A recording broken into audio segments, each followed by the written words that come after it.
अस्सलामु अलैकुम वरहमतुल्लाहि वबरकातुहू। अल्हम्दुलिल्लाह वस्सलातु वस्सलाम अला रसूलिल्लाह वअला आलिहि वसहबिहि अजमईन, अम्मा बाद। मौजू है मोहम्मद सल्लल्लाहु अलैहि वसल्लम की शादी आयशा रदियल्लाहु अन्हा से कम उम्री में, सही या गलत। हम देखते हैं कि इस्लाम के खिलाफ उठाए जाने वाले एतराज़ों में ये टॉप 5 एतराज़ों में से एक एतराज़ है और बहुत सारे लोग ये सवाल जहन में रखते हैं और इस ताल्लुक से कंफ्यूज होते हैं। तो मैं आप सबसे रिक्वेस्ट करता हूं कि ये रिसर्च जो मैं आपके सामने पेश कर रहा हूं, आप इसे गौर से सुने इंशाल्लाह। इसमें मैं कुछ सवाल पूछने वाला हूं। वो सवाल इसलिए पूछ रहा हूं ताकि जो लोग इसके बरखिलाफ व्यू रखते हैं वो इन सवालों का जवाब जानने में इस मौजू को और अच्छी तरह से समझ पाए इंशाल्लाह। स्टार्ट करते हैं। सबसे पहले मैं एक सवाल पूछना चाहता हूं वो लोगों से जो कहते हैं कि ये गलत है। मैं उनसे कहता हूं कि क्या आप जानते हैं कि मिनिमम उम्र शादी की क्या होनी चाहिए? यानी अगर आप ये कहते हैं कि नबी सल्लल्लाहु अलैहि वसल्लम की जो शादी हुई आयशा रदियल्लाहु अन्हा से और जो रुखसती हुई 9 साल की उम्र में, ये गलत था, तो सही क्या होना चाहिए, क्या आपको पता है? तो ये हो गया पहला सवाल कि क्या है सही। एक इसमें थॉट कायम करें तो आप इस वीडियो से ज्यादा इंशाल्लाह फायदा उठा सकते हैं। दूसरी चीज ये है कि आप जिस किसी उम्र को सही समझते हैं उसे सही कहने का आपका म्यार क्या है, स्टैंडर्ड क्या है, और जिसे आप गलत कहते हो उसे गलत कहते हो तो किस म्यार से गलत कहते हो। मिसाल के तौर पर अगर 2 लोग मेजर कर रहे हैं और दोनों का मेजरमेंट मैच नहीं हो रहा है तो हम क्या कहेंगे कि पहले मेजर टेप में चेक कर लो कि भाई हो सकता है एक शख्स सेंटीमीटर्स में कह रहा है और दूसरा इंचेस में कह रहा है, तो पहले कैलिब्रेशन चेक करो, स्टैंडर्ड चेक करो, क्या स्टैंडर्ड है। तो आपका स्टैंडर्ड क्या है सही और गलत कहने में। ये बात क्यों इंपॉर्टेंट है, हम आगे जब बढ़ेंगे तो आपको ये बात इंशाल्लाह और अच्छी तरह से समझ में आएगी। तीसरा सवाल कि आयशा रदियल्लाहु अन्हा की शादी नबी सल्लल्लाहु अलैहि वसल्लम से जो कम उम्री में हुई, आप सिर्फ इसे गलत समझते हो या कम उम्री में किसी भी शादी को गलत समझते हो? अगर मान लो कि आप सिर्फ आयशा रदियल्लाहु अन्हा की शादी को गलत समझते हो तो ये तो नाइंसाफी है। ये तो नाइंसाफी है। आपको या तो सारी कम उम्री की शादियों को गलत समझना चाहिए। तो मैं उम्मीद करता हूं कि आप एक इंसाफ का व्यू कायम करेंगे। अगर आप गलत भी कहते हो तो आपको सारी कम उम्री की शादियों को गलत कहना चाहिए और फिर हम आगे बात कर सकते हैं। अब बात शुरू करने से पहले मैं आपको अपनी तरफ से एक बात बताना चाहता हूं कि चाइल्ड मैरिजेस जो है ना, उसके तो हम भी खिलाफ हैं। क्या आपको पता है इस्लाम के अंदर शादी कब परमिसिबल है और मिनिमम एज शादी की क्या है इस्लाम में? आइए देखते हैं।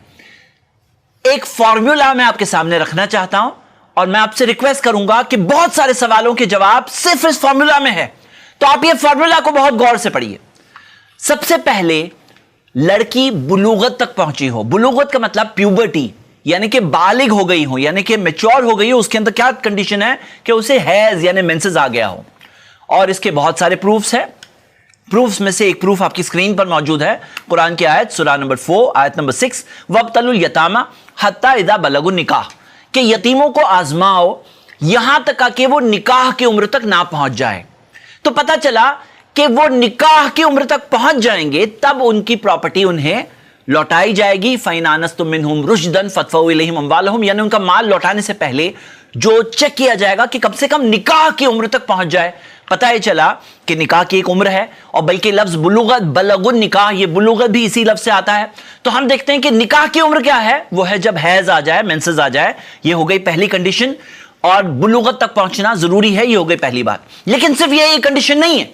दूसरी कंडीशन ये है कि फिजिकल कैपेबिलिटी होनी चाहिए।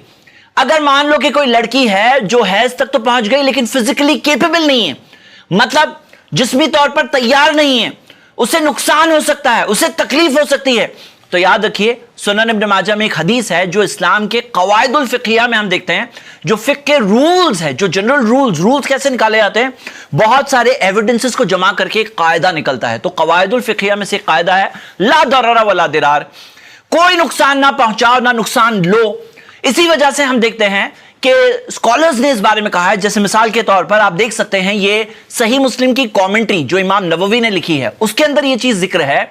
काल मालिक, इमाम मालिक ने कहा, व शाफी और शाफी ने कहा, वो अबू हनीफा ने कहा, हद्दु ज़ालिका अन तुतिक़ल जिमा, वो कहते हैं कि इसकी लिमिट, मतलब कि रुखसती की जो लिमिट है वो तब है ततीक़ल जिमा, यानी कि वो लड़की के अंदर उतनी कैपेसिटी होनी चाहिए कि जो जिस्मानी ताल्लुकात है, सेक्सुअल रिलेशंस होते हैं, उसके अंदर ततीक़ अल जमा, यानी उसके अंदर इस्तिताअत होनी चाहिए, यानी उसको नुकसान और तकलीफ नहीं होनी चाहिए। और फिर वो कहते हैं वो यख्तलिफु ज़ालिका भी इख्तिलाफ़िहिन्ना, इसमें तो लड़कियों के अंदर आपस में इख्तिलाफ होता है, मतलब फिजिकल कैपेबिलिटी किसी लड़की में हो सकता है जल्दी आएगी, किसी में लेट आएगी। इसी वजह से उसे नंबर से यानी एज के साथ फिक्स नहीं किया जा सकता है।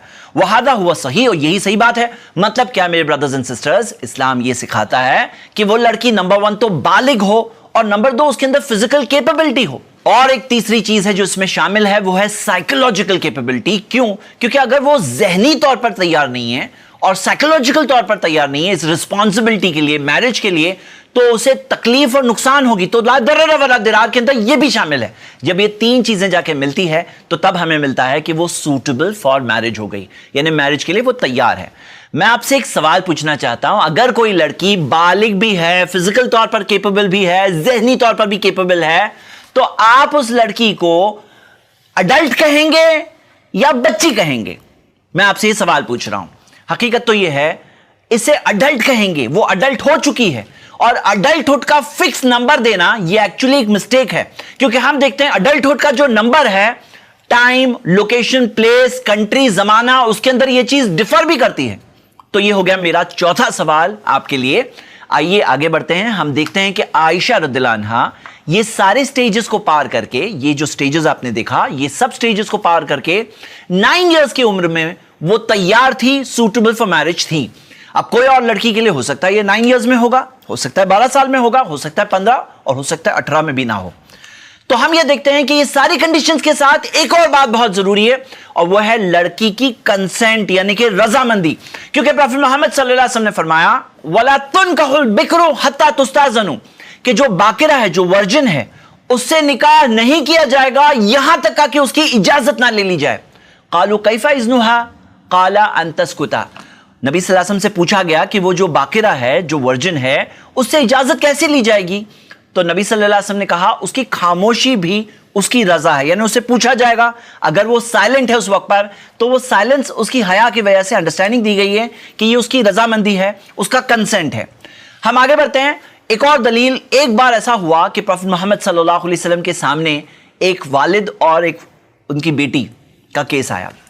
बेटी कह रही थी मुझे शादी नहीं करना है, वालिद चाहते थे कि उसकी शादी कर दी जाए। तो नबी सल्लल्लाहु अलैहि वसल्लम से उस बच्ची ने कहा, लड़की ने कहा, वल्लज़ी बाअसका बिल हक़, उस जात की कसम जिस जात ने आपको हक के साथ भेजा है, ला तज़व्वजू अबदा, मैं कभी शादी नहीं करना चाहती हूं। फ़क़ाल नबी सल्लल्लाहु अलैहि वसल्लम, नबी सल्लल्लाहु अलैहि वसल्लम ने तब क्या कहा आपको पता है? ला तनकिहुन्ना इल्ला बिइज़्निहिन्ना, उनकी शादियां मत कराओ सिवाय उनकी इजाजत के साथ। मतलब वो लड़की की इजाजत होगी तब जाके उसकी फादर उसकी शादी करा सकते हैं, फोर्स करके उसकी शादी करा नहीं सकते। अगर होता तो नबी सल्लल्लाहु अलैहि वसल्लम यहां उस फादर को इजाजत देते थे कि नहीं तुम करा दो अपनी बेटी की शादी, लेकिन नबी सल्लल्लाहु अलैहि वसल्लम ने वाज़ेह तौर पर मना करके कहा, प्रोहिबिशन के साथ कहा, ला तनकिहुन्ना इल्ला बिइज़्निहिन्ना। एक तीसरी दलील भी हम देख लेते हैं कि खंसा बिन्त खिजाम अल अंसारिया रदियल्लाहु अन्हा नबी सल्लल्लाहु अलैहि वसल्लम के पास आई, उन्होंने आकर के शिकायत किया कि मेरी शादी बगैर मेरी इजाजत के कर दी गई। तो नबी सल्लल्लाहु अलैहि वसल्लम ने क्या किया?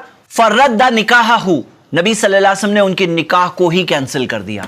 इससे हम क्या सीखते हैं? इससे हम ये बात सीखते हैं कि अगर कोई लड़की की इजाजत नहीं ली गई तो फिर तलाक में काउंट नहीं होगा, उसका निकाह कैंसिल हो जाएगा।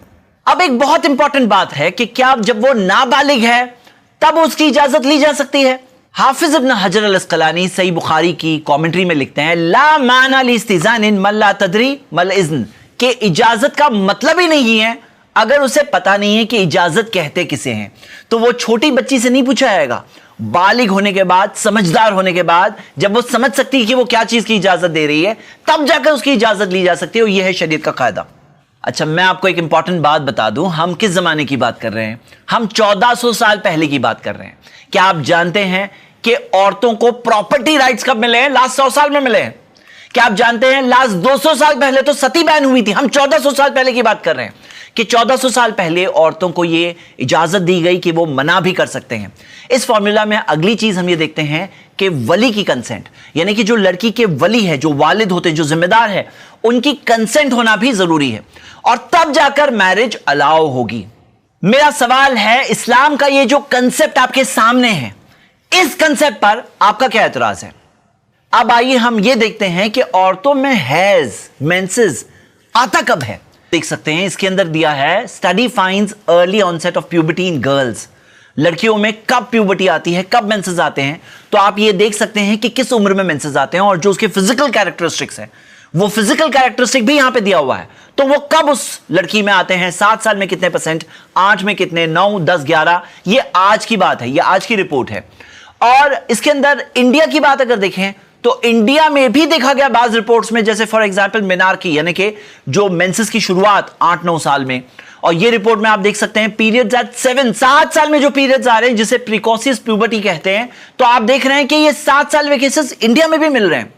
और इस रिपोर्ट में आप देख सकते हैं कि 20 फैक्टर्स है जो यहां पे दिए हुए हैं जिनके ऊपर मेनार्कल एज डिपेंड होती है, मेंसेस की शुरुआत डिपेंड होती है। 20 फैक्टर्स है, यानी ऐसा नहीं है कि पूरी दुनिया में सेम टाइम पर सब जगह पर लड़कियों को सेम टाइम पर मेंसेस आ जाते हैं, ऐसा नहीं है। जेनेटिक फैक्टर्स है, रेस के ऊपर डिपेंड होता है, एनवायरमेंट की जो कंडीशंस है उसके ऊपर डिपेंड होता है, जो खाते पीते न्यूट्रिशन है उस पर डिपेंड होता है, फिजिकल एक्टिविटी क्या है उस पर डिपेंड होता है, ज्योग्राफिकल लोकेशन पे डिपेंड होता है, अर्बन रूरल रेजिडेंस पे फर्क पड़ता है, हेल्थ स्टेटस क्या है, साइकोलॉजिकल फैक्टर्स क्या है, ब्लाइंडनेस में कभी फर्क पड़ता है, बीएमआई यानी बॉडी मास इंडेक्स क्या है, फैमिली साइज क्या है, ये कई सारे फैक्टर्स के ऊपर ये चीज डिपेंड होती है। और इसी वजह से आप देख रहे हैं कि एक ही जमाने में अगर बात करें, अगर हम 2022 की बात करें तो इंडिया में कब हो रहा है, अफ्रीका में कब हो रहा है, अमेरिका में कब हो रहा है, इसमें कई सारे फैक्टर्स पे डिपेंड होकर मेंसेस की एज चेंज होती है। और आप अगर जमाने में देखें तो और फैक्टर्स उसके अंदर आ जाते हैं, जो फैक्टर्स को देखकर हम ये बात समझ सकते हैं कि मेंसेस की एज डिफर होती है। आप इस हदीस से देखिए जो सही सनद से मिलती है, इमाम शाफी रहिमहुल्लाह का कौल है, वो कहते हैं ताहमिलुल मरअतु बिल यमनी लिबिंती 9 आशरिन, कि यमन के अंदर तो औरतों को 9 और 10 साल की उम्र तक वो प्रेग्नेंट हो जाती हैं। ये कहां से हमें पता चल रहा है, इस हदीस से पता चल रहा है जो ऑथेंटिक चेन ऑफ नरेशन से मिलती है। जिस तरह से आयशा रज़ियल्लाहु अन्हा के बारे में हमें ऑथेंटिक चेन ऑफ नरेशन से पता चलता है कि उनकी उम्र 9 साल थी रुखसती के वक्त पर, हमें उसी तरह यहां यह पता चलता है कि उस जमाने का एक नॉर्मल कॉमन चलन था कि औरतें उस जमाने में उस वक्त तक तो प्रेग्नेंट हो जाती थी। तो मेरा सवाल यह है, जो लोग आज ये दावा करते हैं, प्रोपेगेंडा करते हैं कि प्यूबर्टी हैज नहीं आता है, तो क्लियर प्रूफ दो कि किसी को भी दुनिया में प्यूबर्टी नहीं आता है कम उम्र में, तो हम आगे इस बारे में डिस्कस कर सकते हैं। और अगर नहीं तो कम से कम ये रिसर्च को आप एक्सेप्ट करो। कुछ क्रिटिक्स ऑफ इस्लाम एक सवाल पूछते हैं कि जब आयशा रज़ियल्लाहु अन्हा की रुखसती हुई, वो ये इल्जाम लगाते हैं कि उस वक्त पर वो बालिग यानी कि हैज नहीं आया था, मेंसेस नहीं आया था उन्हें। सेकेंड इल्जाम ये लगाते हैं कि उनसे इजाजत नहीं ली गई। एक मिसाल के जरिए मैं इस सवाल का जवाब देकर उनसे एक सवाल पूछना चाहता हूं। मिसाल यह है कि सपोज करिए मेरे घर में खाना बना है, चिकन बना है, तो अंडरस्टूड बात है कि वो हलाल ज़बा की हुई चिकन है। अगर आप ये इल्ज़ाम लगाते हैं कि नहीं वो ज़बा की हुई चिकन नहीं है, तो आपको दलील आनी पड़ेगी, आप ऐसा क्यों कह रहे हो। अंडरस्टूड बात है, आप एक मेरे यहां पर आ रहे हो, एक मुस्लिम के पास आ रहे हो, तो आपको हलाल चिकन ही मिलेगी इंशाल्लाह। अब मेरी मिसाल तो कुछ नहीं है, मोहम्मद सल्लल्लाहु अलैहि वसल्लम तो इतने हाई लेवल के थे, उन्होंने जो उसूल सिखाए उसके मुताबिक उन्होंने जिंदगी गुजारी। अगर आप ये इल्जाम लगा रहे हैं कि आयशा रज़ियल्लाहु अन्हा की जब रुखसती हुई उस वक्त पर उन्हें हैज नहीं आया था, तो कहां से आपको ये बात पता चली। प्रूफ लाओ, कोई एक सही हदीस लाओ, ताकि ये बात जो आप कह रहे हो इसका प्रूफ मिले। कोई एक वाज़े क्लियर हदीस होनी चाहिए कि उनसे इजाजत नहीं ली गई, वो हैज की उम्र तक नहीं पहुंची थी। तो ये एक सवाल है उनके लिए, ये मेरा अगला सवाल है। अब आइए आगे बढ़ते हैं। मैं आपको 2 दलीलें देना चाहता हूं। सही बुखारी की हदीस आपके सामने स्क्रीन पर है। आयशा रज़ियल्लाहु अन्हा बताती हैं, फ़इज़ा निस्वतुम मिनल अंसार फिल बैत, अंसार की औरतें घर में जमा हुई थी। फ़क़ुलना अलल खैरि व बरकाह, उन्होंने कहा तुम्हारे लिए खैर हो, बरकतें हो, वाला खैरि तौरिन, बेहतरीन नसीब हो, यानी वो दुआएं दे रही थी, मुबारकबाद दे रही थी। मैं आपसे सवाल पूछता हूं कि क्या कोई लड़की नहीं समझेगी कि क्या बात की मुबारकबादी दे रही हो। क्या वो ये नहीं कहेंगे कि आप सब यहां पे जमा क्यों हुई हो। फिर आगे पढ़िए, फासलमतनी इलैहिन्ना फसलहना मिन शानी, कि फिर मुझे उनके हवाले कर दिया गया, उन्होंने मुझे सवारा। और हदीसों में डिटेल्स आती है कि उन्हें तैयार किया रुखसती के लिए। तो जाहिर सी बात है यहां तो कंसेंट इसमें शामिल है। मैं दूसरी हदीस आपको ये बताना चाहता हूं जिसके अंदर आता है कि जब आयशा रज़ियल्लाहु अन्हा की रुखसती के वक्त से पहले की बात थी, उनकी वालिदा चाहती थी कि वो थोड़ा सा वेट पुट ऑन कर लें, थोड़ा सा वजन उनका बढ़ जाए, तो वो अलग अलग तरह के खाने उन्हें खिलाती थी। यहां तक कि एक पर्टिकुलर टाइप का खाना उन्हें खिलाया गया तो फसमिन तो अलैहि फअहसन समनी, तो वो कहती हैं कि वो अच्छी तरह से फिर वो थोड़ी मोटी हुई, यानी फिजिकल तौर पर भी डेवलप हुई, फिजिकल तौर पर भी रेडी थी। तो यहां पे हमें ये बात भी पता चलती है कि खास शादी की तैयारी हो रही थी, खास शादी के लिए तैयार किया जा रहा था, और वो बता रही थी और कॉन्शियसली एक तरह की कोशिश हो रही थी, यानी निकाह के बाद से लेकर रुखसती के दरमियान में। तो ये कहना कि उनको नहीं पता था, उनकी इजाजत नहीं थी, ये सवाल ही नहीं होता। और अगर कोई ये इल्जाम लगाता है तो उसे वाज़े क्लियर हदीस लाना चाहिए, या तो इस इल्जाम को ड्रॉप कर देना चाहिए। आइए अब हम अहम सवाल पे आते हैं, क्या है age of marriage? Age of marriage अगर आप इंडिया में देखो तो करंटली 18 साल है औरतों के लिए, और इसी वजह से आमतौर पे जब ये सवाल लोगों से पूछा जाता है तो अक्सर लोग ये कहते हैं 18 साल होनी चाहिए एज ऑफ मैरिज। लेकिन क्या आप जानते हैं कि एक child marriage amendment bill parliament में अंडर रिव्यू है। अगर ये बिल पास हो गया तो एज ऑफ मैरिज 18 से हो जाएगी 21।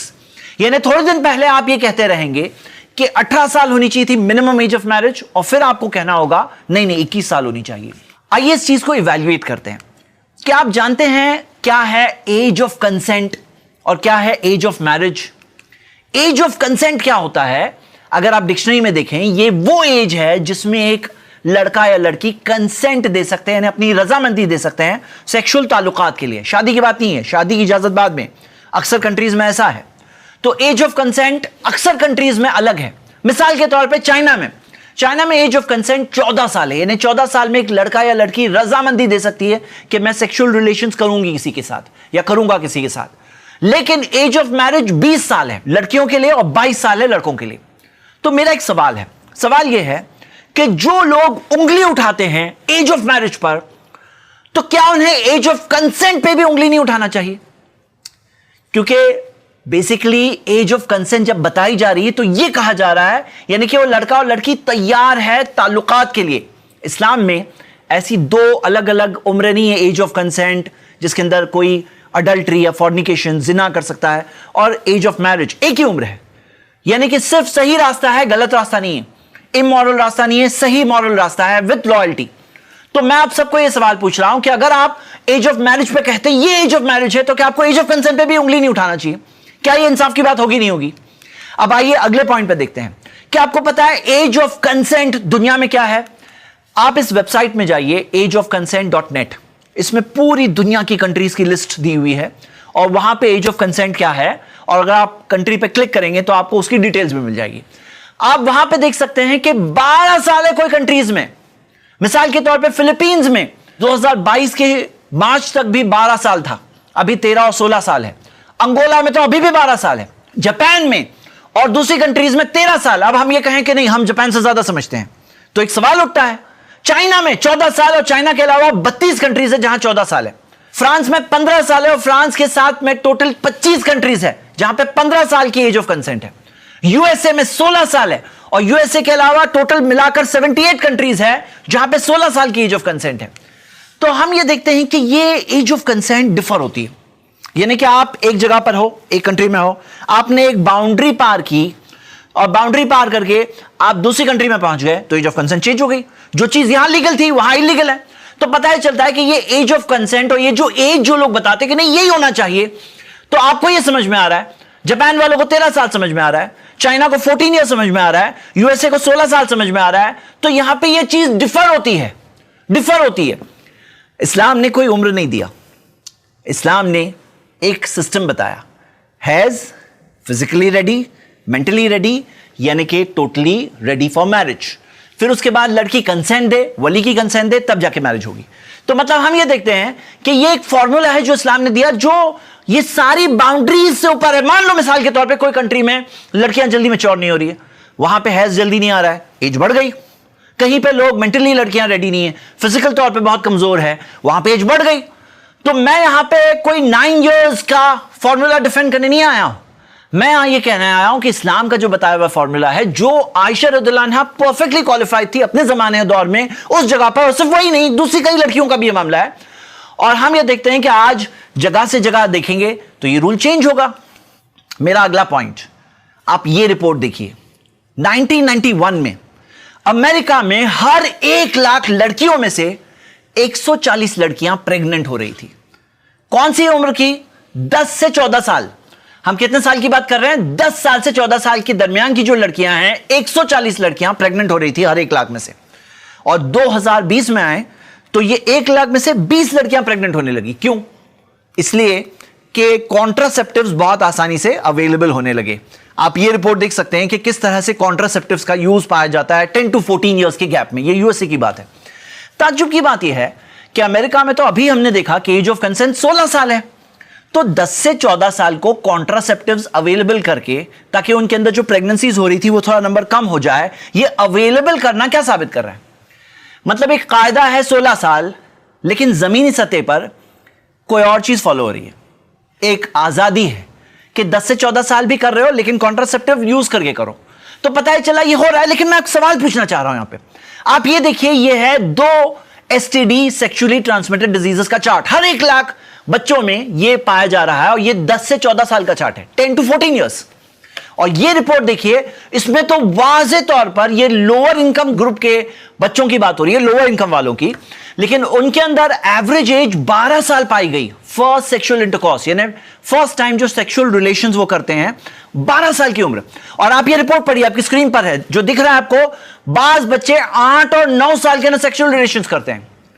क्या आपको पता है ये क्या हो रहा है? एसटीडी मिल रहा है, प्रेगनेंसी मिल रही है, कॉन्ट्रासेप्टिव यूज मिल रहा है, वाज़े रिपोर्ट मिल रही है कि 8-9 साल में भी हो रहा है, 12 साल एवरेज एज है, औसत एवरेज। क्या साबित कर रहे हैं मालूम है? वो ये बात तो पक्की है, वो अपनी जिंदगियों को खराब कर रहे हैं। लेकिन वो उन थियरीज की धज्जियां उड़ा रहे हैं जो कह रहे हैं कि ये बच्चे जो है ना 18 साल के हो जाए ना, तब जाके वो फिजिकल ताल्लुकात की कैपेबिलिटी उनमें आती है, तब जाके वो फिजिकली कैपेबल होते हैं। 18 साल तक होना जरूरी है। तो ये लोग प्रैक्टिकल तौर पर धज्जियां उड़ा रहे हैं थियरी की। क्या उड़ा रहे हैं? कि नहीं वो लोग रेडी हैं। क्यों? आपको क्या लगता है प्रेग्नेंट ऐसे ही हो रहे हैं और ये सब ऐसे ही हो रहा है और वो थियरी को फॉलो किया जा रहा है जमीनी सतह पर? तो नहीं, आपको सोचना चाहिए चीज के ताल्लुक से। ये रियलिटी है फेस टू फेस।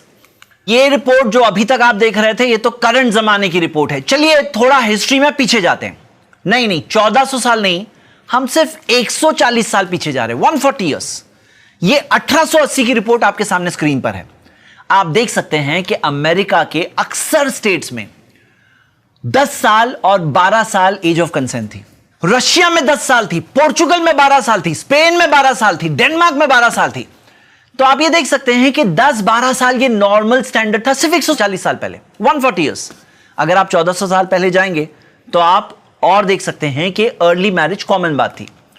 और इंडिया में देखेंगे तो इंडिया में आप देख सकते हैं कि अभी जो 18 साल है, इससे पहले 16 साल थी, उससे पहले 14 साल थी, उससे पहले 12 साल थी, और 1860 में देखेंगे तो 10 साल थी। मैं आपसे सवाल पूछना चाहता हूं, ये पुराने जमाने के सब लोग गलत? ये सब गलत। आपकी दादी नानी को भी आप देखोगे या परदादी परनानी को देखोगे तो आप देखोगे कम उम्र में उनकी शादी हुई है, यानी वो जमाने में कॉमन बात थी। तो वो सब पुराने जमाने के सब दुनिया भर के लोग गलत और हम लोग सही। वो सब चाइल्ड अब्यूजर्स, वो सब रेपिस्ट और हम लोग सही। क्या आपको लग रहा है ये सही है? अच्छा अब आगे सोचो, 10 से 12 साल हुई एज ऑफ मैरिज, 12 से 14, 16, 18, 20, अभी 21 हो रहा है।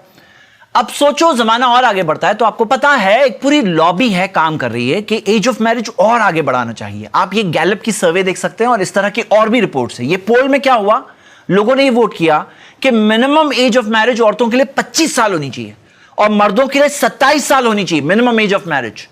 और ये लॉबी काम कर रही है। तो कोई बहुत दूर की बात नहीं है कि जिस तरह से एज ऑफ मैरिज 10, 12, 14, 16, 18, 21 तक आ गई, तो बहुत जल्द हो सकता है 25 तक पहुंचेगी, 27 तक पहुंचेगी, 30 ईयर्स तक पहुंचेगी।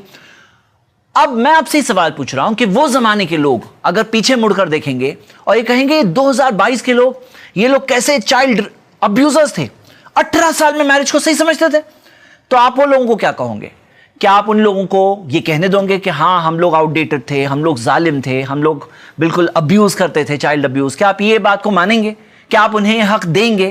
तो नहीं, ये बात सही नहीं है, ये बात सही नहीं है और हमें वहां का कंटेक्स्ट समझना चाहिए। तो आइए हम आगे बढ़ते हैं कि हिस्ट्री में ये एज ऑफ मैरिज क्यों इतनी कम हुआ करती थी। चलिए थोड़ा उनकी बात समझने की कोशिश करते हैं। आप ये चार्ट देखिए, ये करंट लाइफ एक्सपेक्टेंसी के बारे में कि आप इंडिया में देख सकते हैं करंटली 69 इयर्स 0.66 इयर्स की लाइफ एक्सपेक्टेंसी, यानी कि एवरेज इंडियन तकरीबन 69 साल जीता है, कोई ज्यादा कोई कम, लेकिन एवरेज 69.66 है। लेकिन क्या ऐसा हमेशा से है? तो नहीं। आप थोड़ा पीछे देखेंगे, आप ये लाइन देख सकते हैं, 1960 में जाते हैं तो एवरेज एज एक एवरेज इंडियन की 42 इयर्स के करीब हुआ करती थी। और सिर्फ इंडिया की बात नहीं है, आप ये सऊदी के बारे में देखिए, अभी वहां लाइफ एक्सपेक्टेंसी 75 इयर्स है, लेकिन 1960 में तकरीबन 42-43 इयर्स थी। अगर आप ये चार्ट देखोगे तो 1770 की बात है, 1770, 5 कॉन्टिनेंट्स की रिपोर्ट है। आप देख सकते हैं जो average life expectancy 60 to 80 years है, वो 1770 में तकरीबन 28 से 35 साल के दरमियान थी एवरेज लाइफ। और ये रिपोर्ट देखिए, तकरीबन 2000 अलग अलग स्केलेटन्स मिले हैं। वो स्केलेटन्स को स्टडी किया जो एंशिएंट रोमन एम्पायर के बारे में है, और रोमन एम्पायर आप देख रहे हैं कंटिन्यू होकर मोहम्मद सल्लल्लाहु अलैहि वसल्लम के जमाने तक भी था। तो आप देख रहे हैं ये स्केलेटन्स को देखने के बाद उन्हें पता चला कि एक एवरेज एंशिएंट रोमन वर्कर 30 साल की उम्र तक उसकी मौत हो जाती थी, एवरेज की, कोई ज्यादा कोई कम, लेकिन एवरेज 30। तो ये सब चीज देखने के बाद एक बात क्लिक हो रही है कि उनकी लाइफ एक्सपेक्टेंसी क्या थी? कम थी। अगर आप एक और फैक्टर देखो कि चाइल्ड मोर्टेलिटी रेट, आज यूनिसेफ की रिपोर्ट देख सकते हो, हर 1000 बच्चों में से 46 बच्चे प्यूबर्टी से पहले यानी बालिग होने से पहले उनका इंतकाल हो जाता है, 1000 में से 46। लेकिन अगर आप ये रिपोर्ट देखोगे तो पुरानी सिविलाइजेशंस में 43 अलग अलग सिविलाइजेशंस का जायजा लिया गया और देखा गया 43 अलग अलग सिविलाइजेशंस थी, लेकिन एक चीज उनमें कॉमन थी, उनके अंदर चाइल्ड मोर्टेलिटी रेट इतना ज्यादा था कि 46.2%। अभी 46,000 में से है, उस जमाने में 100 में से 46 का इंतकाल हो जाता था, यानी बच्चों में से 46 के करीब बच्चे बालिग होने से पहले ही मर जाते थे। यानी अगर आप उस जमाने में रहते हो और अगर आपके पास 2 बच्चे हैं तो 2 में से 1 तकरीबन उसका इंतकाल हो जाएगा बालिग होने से पहले, ऑन एन एवरेज उसका इंतकाल हो जाएगा। और ये होता था। अब मैं आपसे एक सवाल पूछता हूं, जरा सोचो, आप उस जमाने में रहते हो और आपको पता है कि तकरीबन 35 साल आपकी एवरेज उम्र है, कभी ज्यादा भी जी सकते हैं कभी कम भी, लेकिन एवरेज 35 है। कोई ज्यादा भी जी लेगा 60-70 तक, लेकिन कोई कम भी जिएगा। और आपको यह भी पता है कि चाइल्ड में बच्चों का इंतकाल हो जाता है, और 100 बच्चे हैं तो 46 का इंतकाल हो जाता है बालिग होने से पहले। तो मुझे आप यह बताओ कि कब स्टार्ट करोगे, कब शादी करोगे आप? यानी तकरीबन 35 साल में इंतकाल हो रहा है तो क्या 30 साल में शादी करोगे? 25 साल में शादी करोगे?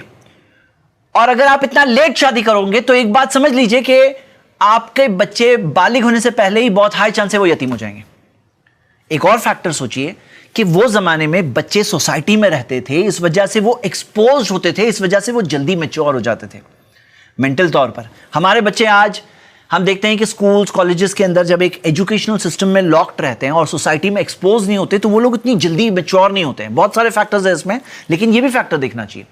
तो ये एक सवाल है, और मेरा सवाल ये है वो सारे लोगों से कि व्हाट डू यू थिंक 1400 साल पहले क्या होनी चाहिए थी मिनिमम एज ऑफ मैरिज? आप बताओ, आप बताओ कि वो जो लोग जिनकी एवरेज लाइफ एक्सपेक्टेंसी तकरीबन 35 साल थी, उनकी एज ऑफ मैरिज क्या होनी चाहिए थी? कौन बेहतर समझ सकता है, वो लोग या आप? और आपको क्यों लगता है कि वो लोग गलत थे और आप यहां बैठकर 2022 में बैठकर आप पीछे मुड़कर कहोगे कि नहीं, उनकी एज ऑफ मैरिज इतनी होनी चाहिए थी, this should have been the age of marriage? तो नहीं, मैं कहता हूं आप फैसला करने वाले कौन हो कि उनकी शादी कब होनी चाहिए थी? वो लोग बेहतर फैसला कर सकते थे अपने हालात को समझते हुए, अपनी सिचुएशन को समझते हुए। और इसी वजह से आप देखोगे कि मोहम्मद सल्लल्लाहु अलैहि वसल्लम के जो दुश्मन भी थे, जो इस इंतजार में रहते थे कि कहां कोई चीज मिल जाए जिस पे वो एतराज उठाए, कोई ऑब्जेक्शन उठाए, उन्होंने कई एतराज उठाए, जो जिक्र है कुरान में, उनके जवाब भी है, लेकिन ये एतराज किसी ने नहीं उठाया कि वो उन्होंने 54 इयर्स के अंदर आयशा रज़ियल्लाहु अन्हा की जब रुखसती हुई उनकी 9 इयर्स थी, ये एतराज किसी ने नहीं उठाया। क्यों? क्योंकि उस सोसाइटी में कॉमन था। सिर्फ उस सोसाइटी में नहीं, उसके बाद भी कॉमन था। हम 140 साल पहले तक देख चुके हैं, हम तो 1400 साल पहले की बात कर रहे हैं। और अगर आप देखोगे वो जमाने की जो दूसरी सिविलाइजेशन थी, जैसे रोमन्स थे या जैसे दूसरे लोग थे, उनके राइटिंग्स मौजूद है, उनमें से किसी ने क्रिटिसाइज नहीं किया क्योंकि उनमें भी ये चीज प्रैक्टिस होती थी। सवाल यह है कि मोहम्मद सल्लल्लाहु अलैहि वसल्लम की जो दुश्मन भी थे उन्होंने दूसरे एतराज उठाए, लेकिन ये एतराज कभी किसी ने नहीं उठाया। ऐसा क्यों? अब आइए दूसरे मजहबों की तरफ आते हैं। आप देख सकते हैं कि हिंदुइज्म के 3 जो बड़ी पर्सनैलिटीज है, जैसे राम, कृष्ण और शिव, तीनों के ताल्लुक से आप रेफरेंसेस के साथ देख सकते हैं। ये रिपोर्ट मिलती है जैसे राम जी के ताल्लुक से आता है कि 6 इयर्स की उम्र में उन्होंने सीता से शादी की। कृष्णा के ताल्लुक से आता है कि उन्होंने रुक्मिणी से 8 साल की उम्र में शादी की। और शिव के ताल्लुक से आता है उन्होंने पार्वती से 8 साल की उम्र में शादी की। और सबके रेफरेंसेस मौजूद हैं हिंदू किताबों से, आप देख सकते हैं। महाभारत का ये कोटेशन देखिए कि एक आदमी जो 30 साल का है उसे 10 साल की लड़की से शादी करना चाहिए, और एक आदमी जो 21 साल का है उसे 7 साल की लड़की से शादी करना चाहिए। यही सेम बात लॉज ऑफ मनुस्मृति के अंदर भी आप देख सकते हैं। और ये चीज के ताल्लुक से आर्टिकल्स मौजूद है जिसमें मोर देन 50 अलग अलग रेफरेंसेस हैं। ये तो मैंने चंद रेफरेंसेस बताया सिर्फ एक बताने के लिए, और यहां पे मैं किसी रिलीजन को अटैक नहीं कर रहा हूं, मैं सिर्फ हिस्टोरिकल तौर पे बता रहा हूं कि रिलीजन्स ये बात मानते आए हैं। इंडिया के ताल्लुक से आप देख सकते हो कि 2016 से पहले के 10 सालों में 1 करोड़ 20 लाख शादियां हुई बच्चों की बिलो 10 ईयर्स, और उसमें से 84% हिंदू और 11% मुस्लिम। तो आप ये देखते हैं कि ये बात मानी जाती है, मासेस में ये चीज फॉलो होती है, और ये चीज मौजूद है इंटरनेशनल तौर पर। आप अमेरिका की मिसाल देखिए, अमेरिका की मिसाल में आप ये देखोगे कि चाइल्ड मैरिज को बैन करने में जो इवेंजलिस्ट है, जो क्रिश्चियन प्रीचर्स है, जो मिशनरीज है, वो लोगों का प्रेशर है अमेरिकन गवर्नमेंट पे कि चाइल्ड मैरिज को बैन नहीं कर पा रहे हैं। क्योंकि अमेरिका की रिपोर्ट देखिए कि तकरीबन पिछले 15 सालों में 2 लाख बच्चों की शादियां हुई, 2 लाख बच्चों की शादियां हुई अमेरिका में। क्योंकि कुछ स्टेट्स के लॉज के अंदर ऐसे कुछ प्रोविजन है कि जज की इजाजत से, पेरेंटल कंसेंट से कम उम्र में, यहां तक कि आप देख सकते हो कि 10 साल में भी शादी हुई। अभी के जमाने की बात कर रहे हैं हम, पुराने जमाने की नहीं बात कर रहे हैं। 10 साल की लड़की की भी हुई, 11 साल के लड़के की भी हुई, और कई सारे ऐसे माइनर्स की शादी हुई। अमेरिका की बात कर रहे हैं। अच्छा, मैं एक चीज नोटिस कर रहा हूं कि बताते टाइम पे मैं भी बच्चे बच्चे बोल रहा हूं, लेकिन हकीकत में उनमें से कितने रियली बच्चे हैं नहीं है, ये बात सोचनी चाहिए। देखो, अगर कोई रियली माइनर है ना, तो हम भी उस चीज को अपोज करते हैं। छोटा बच्चा है या बच्ची है जिसको मेंसेस भी नहीं आए हैं, फिजिकली रेडी नहीं है, मेंटली रेडी नहीं है, उसकी शादी की जा रही, गलत है ये बात, हम भी आपके साथ हैं। लेकिन अगर मान लो वो फिजिकली रेडी है, उसको मेंसेस आ चुके हैं, मेंटली रेडी है, और अगर आप कहो कि नहीं नहीं तुम 18 साल नहीं हुए ना, तुम बच्चे हो, अब इमेजिन करिए प्रेग्नेंट होकर आ रहे हैं, सेक्सुअली ट्रांसमिटेड डिजीजेस हो रही है, लेकिन नहीं नहीं तुम बच्चे हो, तो ये बात क्या आपको समझ में आ रही है? जब इंटरनेशनल तौर पर ऐसी कोई उम्र कैद नहीं है, अलग अलग उम्रें मिलती है, तो हमें भी सोचना चाहिए। चलिए आइए क्रिश्चियन स्क्रिप्चर्स के ताल्लुक से देखते हैं। तो न्यू एडवेंट जो एनसाइक्लोपीडिया है उसमें आप ये देख सकते हैं, और यही सेम चीज जो Oxford dictionary of the Bible है उसके अंदर भी दिया हुआ है कि मैरी के ताल्लुक से उनकी जब शादी हुई तो वो 12 साल की थी, और जोसेफ द कारपेंटर के साथ हुई जिनकी उम्र तकरीबन 90 साल की थी। ऑफ कोर्स इस्लामिकली हम इस बात को नहीं मानते हैं, लेकिन क्रिश्चियन सोर्सेज में ये बात मेंशन्ड है, तो आप वो चीज देख सकते हैं। तो समझने की बात क्या है कि रिलीजन्स में भी इसे अलाउ किया गया है पास्ट में। तो क्या आप सिर्फ प्रॉफेट मोहम्मद सल्लल्लाहु अलैहि वसल्लम को सिंगल आउट करके सिर्फ उन्हें ही गलत कहेंगे, या वो सारे रिलीजन्स में जो हो रहा है वो सब गलत है? मैं आपसे सवाल पूछ रहा हूं। अगला सवाल, चेंजिंग स्टैंडर्ड्स विथ टाइम।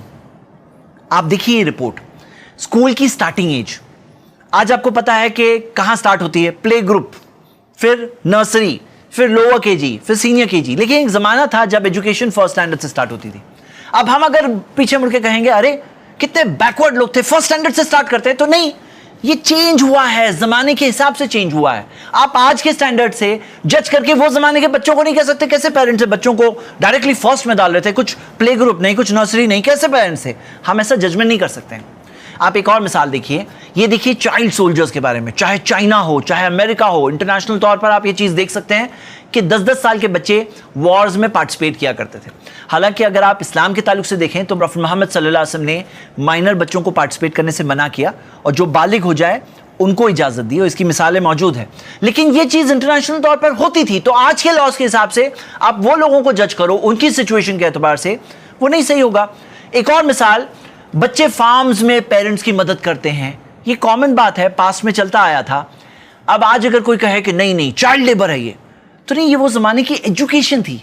वो बच्चा वो स्किल सीखता था, वो स्किल को यूज करके कमा सकता था, अपना पेट पाल सकता था, फैमिली को संभाल सकता था।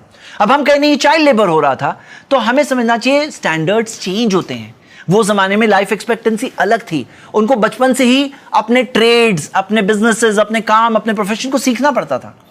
एक और मिसाल हम देखेंगे, हैंड रिक्शा है, उसको पुल करने वाले को देख रहे हैं, और देख के शायद कोई कहेगा कितना जुल्म हो रहा है उस पर, देखो पीछे कौन बैठा है और वो बेचारा उस पर जुल्म हो रहा है। अब ये हम आज देखकर कह रहे हैं ना जुल्म, आज के स्टैंडर्ड के हिसाब से। हो सकता है कल का स्टैंडर्ड ये होगा कि सेल्फ ड्राइविंग कार्स जो आज आने लगी है, सेल्फ ड्राइविंग कार्स जो खुद से चलती है ड्राइवर के बगैर, और वो चीज इंटरनेशनल नॉर्म हो जाएगा, और तब जाके वो लोग पीछे मुड़ के देखेंगे ये 2022 के लोग, ये लोग ड्राइवर रखते थे, कितना जुल्म, घंटों घंटों तक आदमी बैठा है, कितना जुल्म था उस जमाने में। तो नहीं, आज की जमाने की मजबूरियां हम लोग समझते हैं। तो ये सारी चीज में हमें एक बात समझना चाहिए, क्या एक जमाने की सिचुएशन से दूसरे जमाने को जज करना, क्या ये सही है, गलत है? आप इस सवाल को जरूर सोचिए। नेक्स्ट चीज, फेमस पर्सनालिटीज इंडिया की जिनकी चाइल्ड वाइफ्स थी। मैं आपको सिर्फ 3 मिसालें दूंगा। पहली मिसाल बाबा साहेब अंबेडकर की। उनकी बीवी रामाबाई 8 साल की थी जब शादी हुई। तो ये है हमारे कॉन्स्टिट्यूशन को फ्रेम करने वाले ग्रेट लीडर बाबा साहेब अंबेडकर। एक और मिसाल हम देखेंगे एक साइंटिस्ट की, सत्येंद्र नाथ बोस, जिन्हें कितने सारे अवार्ड्स मिले और कितनी सारी डिस्कवरीज थी उनकी। उनकी बीवी उषा भाटी घोष 11 साल की थी जब शादी हुई। उसी तरह एक तीसरी मिसाल, great philosopher and poet Rabindranath Tagore, उनकी बीवी 9 साल की थी मृणाली देवी जब उनकी शादी हुई। तो मैं आपसे सवाल पूछता हूं कि आप इन सारे पर्सनालिटीज और सारे ग्रेट लोगों को, उनको भी वैसे बैड अब्यूजेस और गलत बातें जो आप लोग आज प्रॉफेट मोहम्मद सल्लल्लाहु अलैहि वसल्लम के ताल्लुक से यूज करते हैं, चाइल्ड अब्यूजर्स, रेपिस्ट, औज़ बिल्लाह, क्या आप ऐसी तोहमतें क्या इन पर्सनालिटीज के ताल्लुक से भी लगाओगे? मैं पूछना चाहता हूं, इंसाफ से बात करिए, ये नहीं सही है, ये गलत बात है। और आप खुद सोचिए एक इंपॉर्टेंट बात कि जहां पर ये मिनिमम एज ऑफ मैरिज बढ़ती जाती है, बढ़ती जा रही है, 18 तक आ गई, 21 तक आ रही है, फिर और बढ़ेगी आगे। तो आपको पता है क्या होता है इसमें? इसमें यह होता है कि जितना ये लेट होता है, यानी उतना टाइम बगैर शादी के एक मैच्योर पर्सन को रहना पड़ रहा है। इस वजह से क्या होता है? इस वजह से गलत ताल्लुकात के चांसेस बढ़ जाते हैं। मैं आपको एक रिपोर्ट बताना चाहता हूं, ये यूएसए की रिपोर्ट है कि यूएसए में 100 बच्चों में से 40% बच्चे आउटसाइड मैरिज पैदा हो रहे हैं, और यही सेम फिगर अगर आप फ्रांस में देखो तो 57% बच्चे आउट ऑफ मैरिज पैदा हो रहे हैं। और ये बच्चे जो आउट ऑफ मैरिज पैदा होते हैं, आप खुद सोचो कि फादर क्या रिस्पॉन्सिबल है? क्या उनका खर्चा देगा? क्या उन्हें अपना नाम देगा? क्या फादर की विरासत में नाम होगा? नहीं, शादी नहीं हुई है, शादी के बगैर पैदा हुए। इसी वजह से कोई ताज्जुब की बात नहीं कि अमेरिका में तकरीबन 2.25 करोड़ बच्चे, हर 4 बच्चों में से एक बच्चा अकेली मां बड़ा कर रही है, बाप का भी रोल प्ले कर रही है, मां का भी रोल प्ले कर रही है। आप खुद देखिए, सोचिए। इसी वजह से आप देखते हैं कि ऐसी माओं में 28% माएं सीवियर मेंटल डिसेबिलिटी में चली जाती है। आप खुद सोचिए, क्या है सही है, गलत है? अमेरिका की 33 करोड़ पॉपुलेशन में से 11 करोड़ को एसटीडी हो गया है, ये सारे इस कल्चर की वजह से। तो क्या आप इस कल्चर को, इस चीज को सही समझते हो या गलत समझते? मैं सवाल इसलिए पूछ रहा हूं क्योंकि अगर आप गलत समझते हो, गलत ही समझना चाहिए, ये एक रॉन्ग चीज है इंसानियत के एतबार से, तो फिर हमें अपनी एज को जो हम आगे बढ़ाते आए हैं उसे करीब लाना होगा, वहां पे उस पॉइंट पे ले जाना होगा जहां पर लड़कियां मैच्योर हो जाती है, फिजिकल तौर पर प्यूबर्टी तक पहुंच जाती है, फिजिकल तौर पर रेडी होती है, मेंटल तौर पर भी रेडी होती है। तो गलत रास्ते नहीं, उनके लिए सही रास्ता हमें ओपन करना चाहिए। मैं आप सबसे रिक्वेस्ट करता हूं कि आप इस चीज के बारे में जरा सोचिए। और इस्लाम ने वो फॉर्मूला दिया जो कोई एज नहीं है, जो ये सारे चीजों के डेवलपमेंट के ऊपर डिपेंड होता है। यहां तक जो हमारी बातें हुई, ये बातें सुनकर बहुत सारे लोग अपनी 18 साल की उम्र का ये बैरियर दिमाग से निकाल देते हैं, और पीछे मुड़कर हम देखते हैं तो 10 साल, 12 साल, 140 साल पहले था। और अभी इस जमाने में देखते हैं तो कहीं किसी कंट्री में 12, 13, 14, 15, 16 साल दिख रहा है एज ऑफ कंसेंट। और रिलीजन्स में देख रहे हैं तो रिलीजन्स भी अलाउ करते थे। और इलीगल रिलेशंस देखते हैं, इलिसिट रिलेशंस, तो वो लोग भी इलीगल रिलेशंस कम उम्रों में कर रहे हैं। पता ही चलता है कि वो फिजिकली साबित कर रहे हैं कि वो रेडी हैं। तो ये सबसे एक बात तो क्लियर हो गई। अब एक बड़े एतराज की तरफ लोग बढ़ते हैं, वो कहते हैं एज गैप। वो कहते हैं आयशा रदियल्लाहु अन्हा, मोहम्मद सल्लल्लाहु अलैहि वसल्लम का जो एज गैप था, ये बहुत बड़ा गैप था, ये बहुत जुल्म था उस यंग वाइफ पर। मोहम्मद सल्लल्लाहु अलैहि वसल्लम 54 ईयर्स ओल्ड, और आयशा रदियल्लाहु अन्हा के ताल्लुक से रॉन्गली वो 6 ईयर्स बोलते हैं। वो 6 ईयर्स उस टाइम पे नहीं थी। जब नबी सल्लल्लाहु अलैहि वसल्लम 54 ईयर्स थे तो आयशा रदियल्लाहु अन्हा की एज तकरीबन 9 ईयर्स थी, और रुखसती के टाइम पे 9 ईयर्स थी। तो एटलीस्ट एक्यूरेटली स्टेट करना चाहिए। लेकिन सवाल अपनी जगह पर है, आइए इसका जवाब देखते हैं। सबसे पहले जो इस्लाम के अंदर जो ये फॉर्मूला है, आपने देखा कि कोई लड़की प्यूबर्टी पहुंची हो, फिजिकली रेडी हो, मेंटली रेडी हो, वो टाइम पे हम उसे अडल्ट कंसिडर करते हैं। मैंने आपको ये सवाल पीछे पहले पूछा था, क्या आप उससे चाइल्ड कहेंगे, अडल्ट कहेंगे? वो अडल्ट है उस टाइम पर। तो यानी हम यहां पर बात कर रहे हैं एक अडल्ट जो 9 ईयर्स की एज में अडल्टहुड के डेफिनेशन तक पहुंच चुकी है। और याद रखिए इस बात को कि अडल्टहुड ये जो डेफिनेशन है ना, ये कोई एक जगह का डेफिनेशन नहीं। आप इस रिपोर्ट में देख सकते हैं कि ये जगह और सिचुएशन और टाइम के एतबार से चाइल्ड किसे कहते हैं ये डेफिनेशन चेंज होता रहता है। तो हम एक मेंटल परसेप्शन फिक्स ना करें। सबसे पहले हम दो अडल्ट्स की बाय कंसेंट शादी की बात कर रहे हैं। अगर आप चाइल्ड की बात करें तो हम भी नहीं रेडी है, चाइल्ड मैरिज के हम भी फेवर में नहीं है। जो छोटी बच्ची है, जो प्यूबर्टी नहीं पहुंची है, जो फिजिकली रेडी नहीं है, मेंटली रेडी नहीं है, हम भी आपके साथ है। तो यहां पे जो रेडी है उसकी बात हो रही है। आयशा रदियल्लाहु अन्हा वहां पे 9 इयर्स तक पहुंच गई थी। कोई और लड़की हो सकता है 12 तक पहुंचेगी, 15 तक पहुंचेगी, 18 तक पहुंचेगी। तो इस बात को हम याद रखते हुए आइए पॉइंट नंबर 2 देखते हैं कि मोहम्मद सल्लल्लाहु अलैहि वसल्लम भले ही 54 इयर्स थे, लेकिन आप इस बात से इमेजिन करिए कि even at the time of death सहाबा कहते हैं कि इवन मौत के वक्त पर वलई सफीरा से ही वलीयती इशरून अशारतन बैदा, उनके बालों में और उनकी दाढ़ी में सिर्फ 20 बाल थे सफेद, क्योंकि वो इतना क्लोजली देखते थे ना, सहाबा नबी सल्लल्लाहु अलैहि वसल्लम को इतना क्लोजली देखते थे, सिर्फ 20 बाल थे सफेद। तो हम एक ऐसे नबी की बात कर रहे हैं जो उस उम्र में भी बिल्कुल उनके बाल ऑलमोस्ट ब्लैक थे। और फिजिकली आप देख सकते हैं, सही बुखारी की हदीस है, साहबा कहते हैं कि हमने उनसे ज्यादा हैंडसम किसी को नहीं देखा। उनके चेहरे में रौनक, एक ऐसे इंसान का चेहरा जो सच्चा इंसान। मोहम्मद सल्लल्लाहु अलैहि वसल्लम फिजिकल तौर पर फिट थे, बहादुर थे, काइंड थे, शफकत करने वाले, अच्छे कैरेक्टर वाले, एक नेक इंसान थे, हेड ऑफ द स्टेट थे, कमांडर इन चीफ भी थे आर्मी के, और जज भी थे मेन। तो हम ये देखते हैं इतनी सारी क्वालिटीज थी उनके अंदर। अगर आप देखें इंसानी तारीख में उनसे ज्यादा इन्फ्लुएंशियल कोई इंसान नहीं गुजरा। इस किताब में आप देख सकते हैं द 100 में वो नंबर 1 पे थे, यानी सबसे असरदार शख्सियत थे इंसानी तारीख के।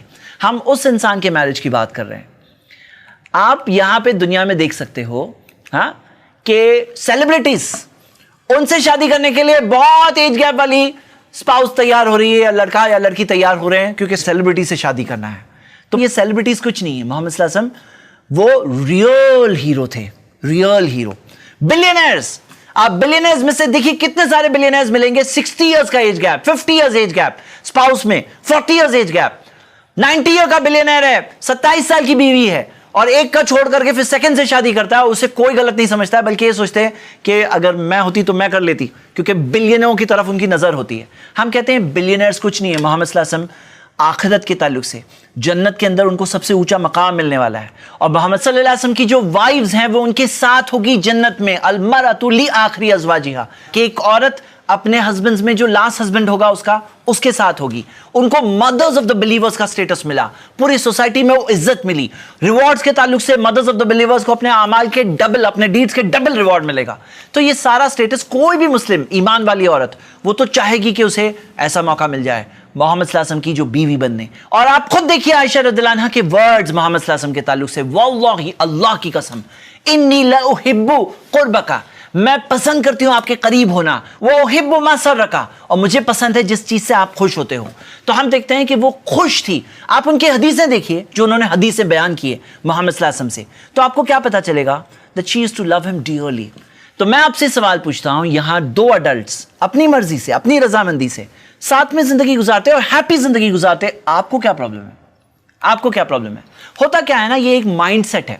अगर आप ये देखो, आप सिर्फ इंटरनेट पे सर्च करिए एज गैप रिलेशनशिप्स, तो आपको बहुत सारे ऐसे एज गैप रिलेशनशिप वाले मिलेंगे, non Muslims, mostly non Muslims, जो कहते हैं क्या गलत है, क्या गलत है, मेंटल ब्लॉक है। यूट्यूब पे देखिए कितनी सारी वीडियोस है, वो कहते हैं क्या गलत है। तो वो गलत नहीं है, सेलिब्रिटी शादी करे वो गलत नहीं है, बिलियनर शादी करे वो गलत नहीं है, लेकिन मोहम्मद सल्लल्लाहु अलैहि वसल्लम गलत है। ये क्या डबल स्टैंडर्ड्स है? ये डबल स्टैंडर्ड्स नहीं है तो क्या है? आप खुद सोचो।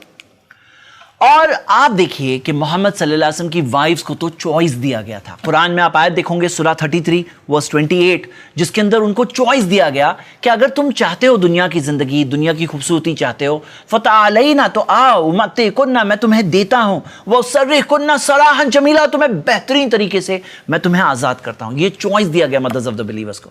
और आप देखोगे कि सब मदर्स ऑफ द बिलीवर्स, सारी वाइफ्स ऑफ द प्रॉफिट ने ये चुना कि हम आपके साथ रहना चाहते हैं। और आयशा रदियल्लाहु अन्हा के वर्ड्स आप देख सकते हैं, क़द इख्तरतुल्लाह व रसूलहू, मैं अल्लाह और उसके रसूल को चुनती हूँ। उनका चॉइस था, बाय चॉइस वो रह रहे थे। ये चॉइस उनको लाइफ में आ गया कि फिर से भी मिला और उन्हें प्रॉब्लम नहीं था, तो आपको क्या प्रॉब्लम है? और अगर आप देखोगे आयशा रदियल्लाहु अन्हा की जो शादी है, ये एक स्पेशल शादी इस एंगल से थी कि मोहम्मद सल्लल्लाहु अलैहि वसल्लम को ड्रीम में कमांड आया था, हादिही इमरातुक, ये तुम्हारी बीवी है, ये ड्रीम 2 बार आया था, और प्रॉफिट्स के जो ड्रीम होते हैं वो भी कमांड होते हैं।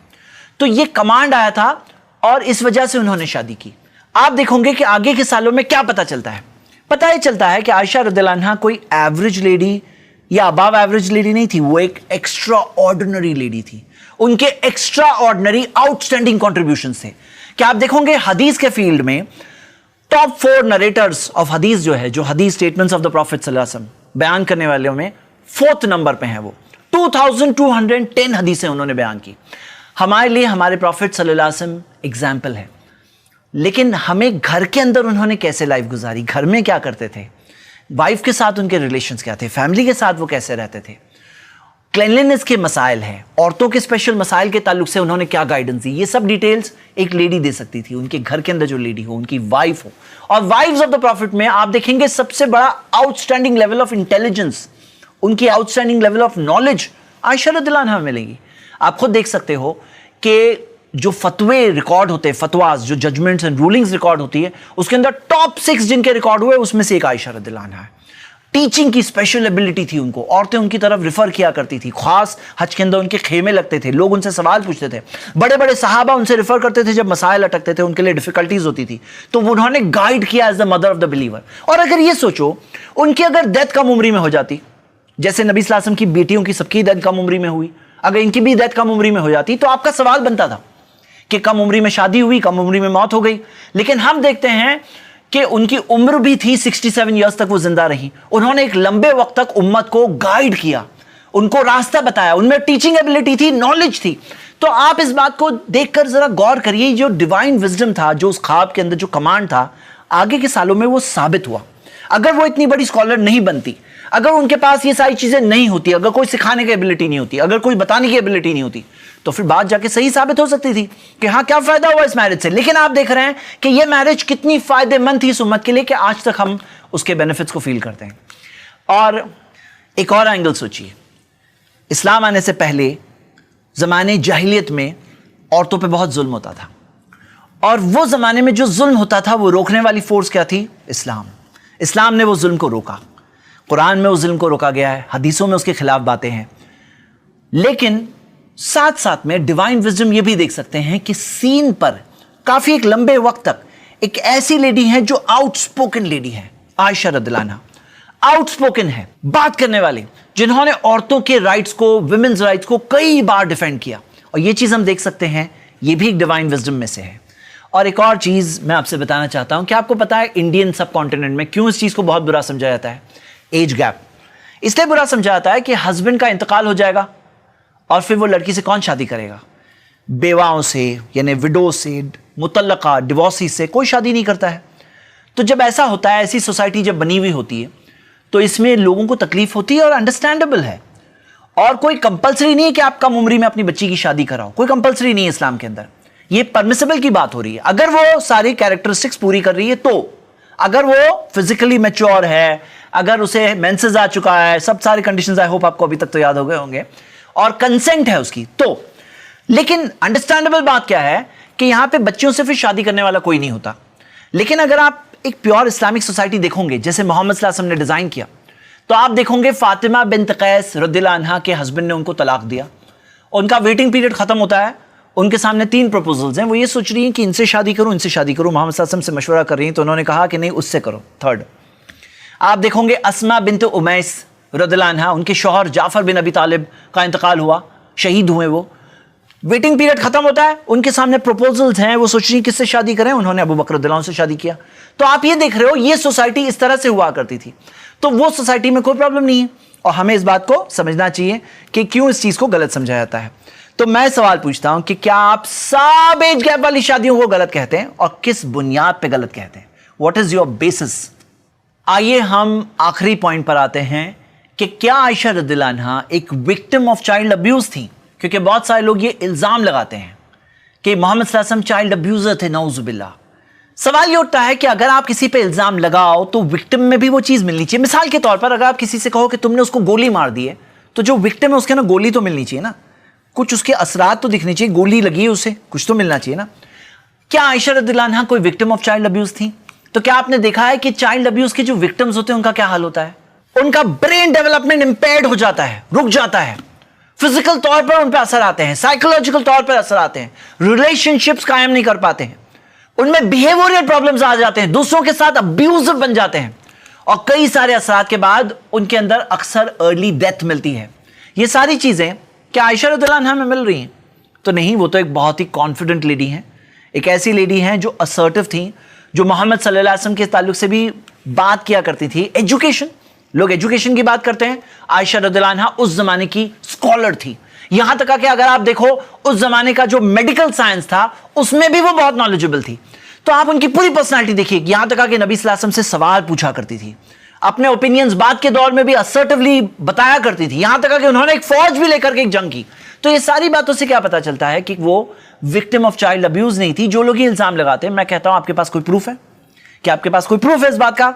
और एक सवाल पूछना चाहता हूं कि क्या आप आयशा रज़ियल्लाहु अन्हा के ये आउटस्टैंडिंग कॉन्ट्रीब्यूशंस को डिनाई कर सकते हैं, इनकार कर सकते हैं?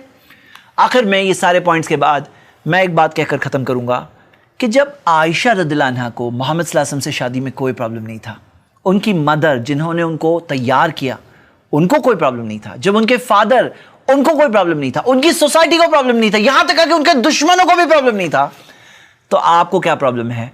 माइंड को ओपन करिए, जरा सोचिए। जो इल्ज़ाम लगाया जाता है वो इल्ज़ाम यहां नहीं है।